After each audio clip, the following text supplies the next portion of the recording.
Aujourd'hui, l'ambiance est festive, une piste de danse s'improvise grâce aux enceintes d'une association.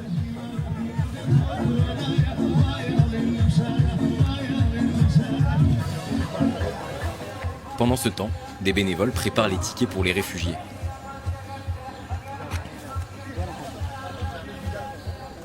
Dernière étape, la récupération des sacs à l'entrée du camp. 2 jours avant la distribution, une grosse évacuation a eu lieu. Ils étaient environ 550.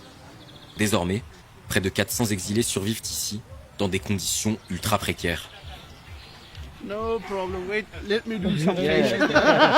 C'est le cas d'Ezo.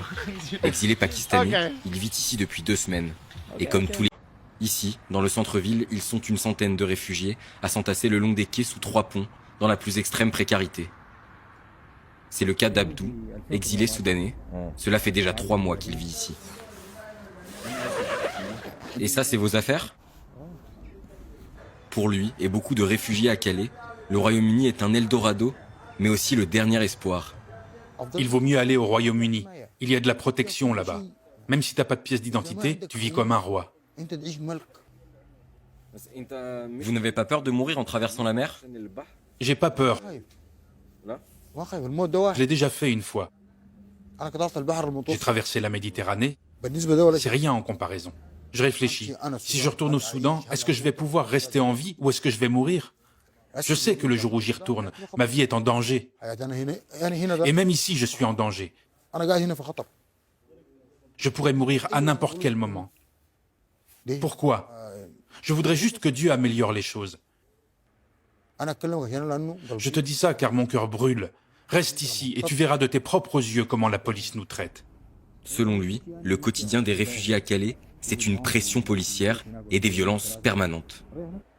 Ici, la police te traite mal.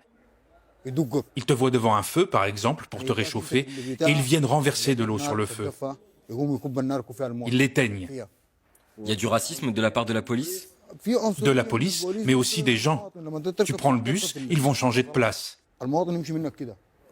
Le matin, la police, ils font rien, mais la nuit, ils te frappent, violemment. Quand ils te trouvent dans un endroit sans caméra et sans lumière, c'est la violence. C'est arrivé souvent avec nos frères. Et ils viennent te dire, prouve ce que tu dis, ramène des photos. Mais comment pourrais-je prendre des photos quand ils ont mon portable ? Abdou n'est pas le seul à avoir peur de la police. Pour tous les migrants que nous avons rencontrés,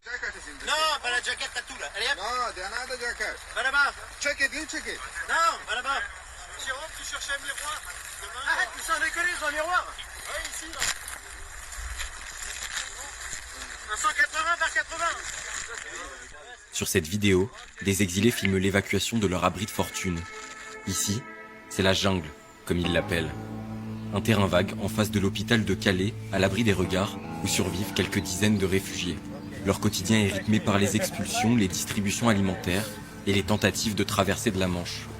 Venu d'Afghanistan, Saddam vit ici depuis déjà 4 mois.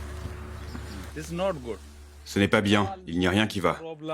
On a des problèmes tout le temps pour se laver et aller aux toilettes. On a des problèmes pour la lessive, on n'a pas assez de chaussures et de vêtements. Il n'y a que des problèmes ici. En plus, la police n'est pas bien avec nous, ils nous parlent mal et ne nous aident pas. Demain, comme d'habitude, ils vont venir ici, prendre nos tentes et nos couvertures. En plus, il fait très froid et il pleut tout le temps en ce moment. Vous voyez cet endroit ? C'est là que j'habite. Tous les 2 jours, un convoi débarque dans les différents lieux de vie pour déloger leurs résidents, comme ce samedi matin de janvier. Les températures sont négatives, des exilés attendent à l'entrée du camp avec leurs affaires. À chaque expulsion, la même routine.